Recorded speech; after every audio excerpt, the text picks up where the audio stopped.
Protein bar. Okay, so you gotta look at. Yeah, that it shouldn't have it. So look at the ingredients. Yeah. Just double check. It is what it is. So you're getting. So some have you know, almonds and whatever nuts, and then they'll have some kind of protein, like a whey protein in there or whatever. But then you gotta look and it has like added like sucralose or like down list of Things you can't pronounce. Yeah, that don't make sense. When in doubt, send it to me. Like that bar that was up there, that's crap. Yeah. I wouldn't eat that. Yeah. Who brought that to Brandon? I think Rob Malarkey won it in his competition, and Rob's smart. He's not going to eat it, so yeah, I wouldn't eat that. And that pump, that thing back there. We're actually going to talk about supplements in a second, but that just had beta-alanine, creatine, and caffeine in it. That's exactly what I need when I do workout. So I've actually used the pump because I mean it has a little bit of sucralose in it, which is I can deal with, but it's, you know, like you have to look at the ingredients. You can't just look at the nutrition facts. This has. Make your own. You can. I mean, but then you know, that's tedious. So you just gotta look. They have these natural stores where they make it, but you don't know how they're making it. That's the problem. Yeah. So my question is on the Quality Plus, because that's where I am right now. So reintroducing different foods that you see, I definitely see a change how my body reacts to it. Right? Okay. Some are positive, some are negative. Okay. But I also see weight gain with that as well. Okay. So now this is where we're gonna get a little crazy. All right. So now Lori was at a point where she's introducing greens, introducing dairy, introducing legumes. She doesn't respond well to X. She responds well to Y. So we're gonna keep Y. We're gonna delete X. All right. And how do you know? There's a couple of things. One, body composition. Did my body composition change? Did I gain body fat, or did I lose body fat? Continue to lose body fat on track. All right. So positives and negatives. Also, the bathroom will tell you all. Okay. If it's solid, you're good to go. If it's liquid, no bueno. All right. And I'm talking about number 2. I'm not talking about number 1. And honestly, yeah, as silly as it is, but we have to talk about it. You have to check what's going on down there. If the plumbing's not good, okay, even on the other side. If it's clear or like a light yellow, then your key is good. You're hydrated, you're good to go. If it's yellow or like a dark brown Coca-Cola, we'll call a hospital. But really, it's dark, you're dehydrated. Okay, so you got to take that. That'll give you a lot of information. And you know, with all that said, this is an experiment. You know, and like I said in the past, I wish it were easy. I wish I could say, don't worry about all this stuff, just take this magic pill and you're good to go, you'll be, you know, healthy and all that stuff. But you have to put in the time, you have to put in the effort now, spending 2 years doing your self-examination and figuring out what works for you. Okay? So we're reintroducing food now with Lori. Okay, you say you still have weight gain. So now we got to talk about portions. So how much carbohydrates, what carbohydrates can we tolerate that we can keep in, and at what levels can we keep in that? All right. So protein. Now we're gonna get a little crazy. 0.7, 1.3 grams in between those numbers times your lean body mass per day is what you should be consuming. Athletes will consume more, closer to 1.3. All right. CrossFitters, normal day life, people in between 0.7 and 1 times their lean body. Okay? And then carbohydrates. The lowest you're going to go is 50 grams. Okay? I'm not, like I said, this is not an Atkins diet. What we're going to look for is to control the amount of carbohydrates that we have so that we don't store energy as fat. Okay? We use energy for fuel. Okay? And then the high end, somebody that's competing, that's going to be doing CrossFit on a daily basis, you know, that's at a lean body mass of acceptable range, a low body mass of index, low body fat composition that's healthy. So they're going to eat a little bit more carbohydrates, about 1 to 2 grams of body weight per day. Okay.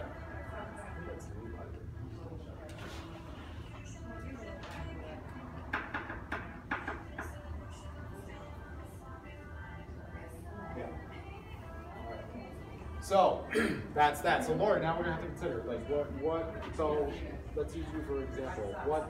What greens or what kind of carbohydrates do you tolerate? The only carbohydrate that I don't even know would be sweet potato. I don't eat white potatoes at all. I don't eat rice at all. And sweet potatoes still here, good here. Yeah. Not a good flour, so we're gonna limit that. Nuts, but that's more fat. Fat. isn't it? Yeah. What about rice? Quinoa, legumes, something like that. So we're gonna have to see how much you're eating on a daily basis. How much food you're eating on a daily basis. Okay. Martha's having the same problem. She's eating a lot of food. Yeah. You know, and it's all well and good. So like, you know, I can eat, you know, vegetable fruits all day long and I'll be considered paleo, but is that really healthy? Not necessarily. So we want to make sure, we have to see what we're doing protein wise, how much protein we're eating. Protein, I'm gonna have plenty of protein. And we got to see how much fats.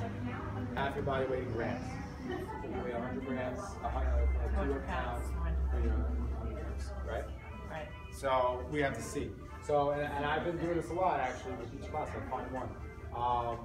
You're gonna have to backtrack. It's healthy, and then measure it out and see how much you're eating. Because you might be eating, you know, 40% here, 40% here, and 20% here, right?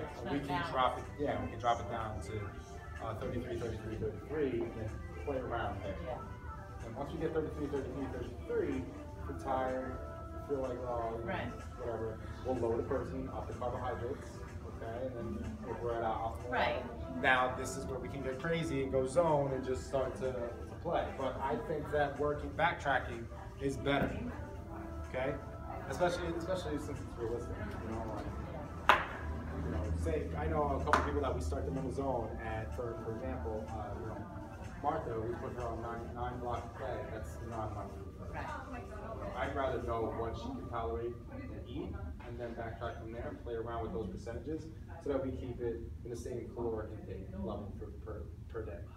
All right. So I think that's what we'll do for you. That's going to. I was going to talk about this later, but this is important. Food log.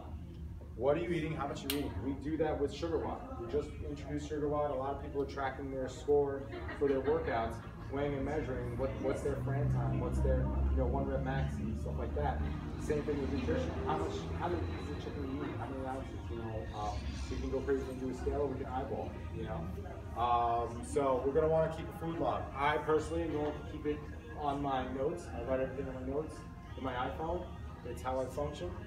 Otherwise, I forget things. So you guys can do the same, and then you can come back to me. I have data, and I can say, okay, well, this is what you're eating. Let's play around. Let's work with more working on it. It's a numbers game, really. That's all it is. All right. So the next thing is supplements. Okay, we're deficient in fish oil, magnesium, and vitamin D. All right.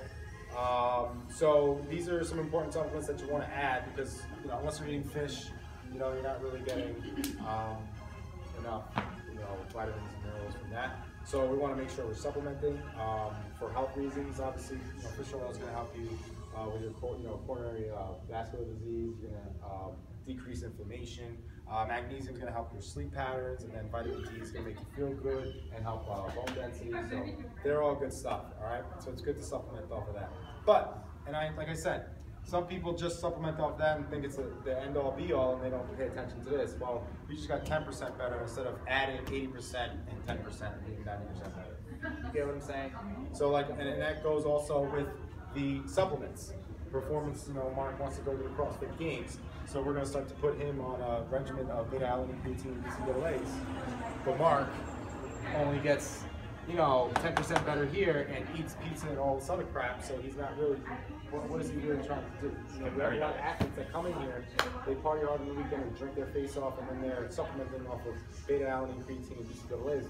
It's making you 10% better from 30%. You could be 80% better from the nutrition and 10% better from that, and 90%, performing optimally with all those supplements. And again, we got to start here and go there and earn all this stuff. So Lori, when you're going to go to the CrossFit Games, that's when we start to calculate and do all of these. But if you're not there, you're not there. And that also, whey protein's not on here. Okay, it's not here because it's dairy. You guys on a no-fly list, but I would put whey protein on this side. Low protein. What's that? Did you say low protein? Whey. Protein. Whey protein. So whey is dairy. There's also egg white protein. There's also other. There's another thing too. Which I'm not really gonna get into vegan or vegetarians and stuff, but there's grain-based proteins, which I have my opinions. I think that the whey protein is probably the best. So that's that, and then obviously sleep, water. The zone is going to be, weighing and measuring a little bit more. So this is step 3, quality plus quantity plus whatever. Okay, so now we're going to quantify. I know we're quantifying here a little bit, but I think it's important to start to even out the ratios of protein, carbohydrates, and fat. When in doubt, about 40, 30, 30, or 33, 33, 33 across the board. That's where we're going to fluctuate from. So with carbohydrates, protein, and fats. All right. The last thing, points, we went over food logging. Very important, okay? Like I said before, I want to know what you're doing. I need data to make an educated decision as to where we're going to go with our nutrition. All right? And then the last 2 things, number 1, the 85-15% rule, maintenance. Okay, so we can't live like this, the rest of our lives. Okay, we have parties, we have dinners, we have concerts, we have all these things that we have to go to. So try to follow 85% of what your diet is, and then 15% what your diet is not. If you're in a challenge, you have to choose start with one level and then do it for 6 weeks. You're gonna have to do 6 weeks. The holidays are gonna come up, Thanksgiving's gonna come up. And it's funny, like a lot of people fly off the handle when the holidays come down, but really, you have Thanksgiving, maybe 2 holiday parties, and New Year's Eve. That's 4 days out of 2 months of eating bad. You probably had a couple of days out of that. So you don't have to fly off the handle when the holidays come around. All right? You can. My opinion, if you guys do it strict for 6 weeks, when the challenge is over, do not go all out because you will be sick of the dog. Trust me when I tell you. Me and my son are sick of the dog because we went out and ate. My son ate like pizza, ice cream, and you gotta go easy because your stomach got used to, your body got used to eating healthy. See, that's the thing. That's a good point, Patty. So now you have people that eat like crap, but they think it's the normal because it's what they're used to over these past couple of years. Once you start to eat clean, you know what it feels like to eat clean, and then all of a sudden you introduce other food back into you have a negative response. So that's what we're talking about with Quality Plus. Some people go to step 2 after the 6-week challenge and they start to put in, which I recommend. If you do this, once you're done with your challenge, start putting things back into the system and see how you respond, so that the next time when you get into a challenge, once you get to Quality Plus, you're good with greens, but you're terrible with dairy because you can't digest the lactate. So, take your notes. And this, like I said, this is an ongoing process. This is something that you're gonna have to be diligent about and work for. And I'm here for support and help, but it's not me doing the work. It's you guys, and you guys know yourselves better than anyone, and you know what you're doing, and now you know what you're doing right, and you know what you're doing wrong. Okay, so make it better. Last thing is the non-competitors. So if you're competing, you have to start and do this 100%. You get your point for the day if you follow this. Again, I'm going to give you guys a good feedback from this. If you are like, this is way too much, and you guys were called, and I'm ready to run out of order, don't run yet. I know how it is. Non-competitors, we're going to try to change something. So I would start with the sugar and the processed food and start making conscious effort to avoid anything processed. Because I was having this conversation with somebody before. She said that she started with removing the Splenda and the skim milk out of her coffee. And it's after that, once you find success in getting rid of that, then it's just a snowball effect, and it'll just be like, what's the next thing? It'll be dairy, it'll be legumes, it'll be this, it'll be that. So I would start small and just work your way in, and then maybe in the next nutrition challenge, because we're gonna do a 40-day challenge after the holidays, a 30-day challenge after the holidays, and then our spring cleaning, and then our winter too, and then our spring cleaning. So maybe on the 3rd cycle, you'll be like, okay, now I got rid of all this stuff. I'm ready to commit to this for 6 weeks. Okay? So that's that. This is my problem. I mean, the last challenge I did the zone except for the supplements, and I'm fine during the challenge.